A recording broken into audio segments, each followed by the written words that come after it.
প্রকল্প অনুযায়ী 21 থেকে 40 বছর বয়সী মাধ্যমিক উত্তীর্ণ বেকার যুবক যুবতীরা এই ভাতা পাবেন।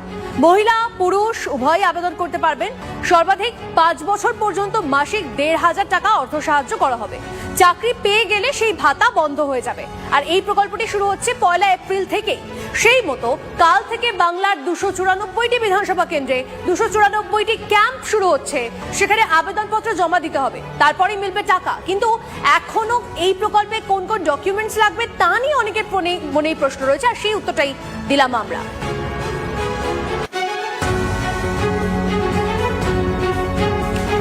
কিভাবে আবেদন করবেন সেটা আমরা আপনাদেরকে জানাচ্ছি, আমরা গ্রাফিক্যাল প্রেজেন্টেশনের মাধ্যমে জানাচ্ছি। এবার আবেদনে কি কি নথি লাগবে সেগুলো একবার দেখুন। টিভি 9 বাংলা স্ক্রিনে নজর রাখুন। লাগবে আধার কার্ড, এর পাশাপাশি লাগবে মাধ্যমিক বা সমতুল্য পরীক্ষার অ্যাডমিট কার্ড লাগবে।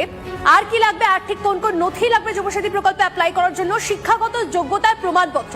আগামীকাল থেকে ক্যাম্প করে এই প্রকল্পে আবেদন করা যাবে। ব্যাংক অ্যাকাউন্ট ডিটেলস লাগবে।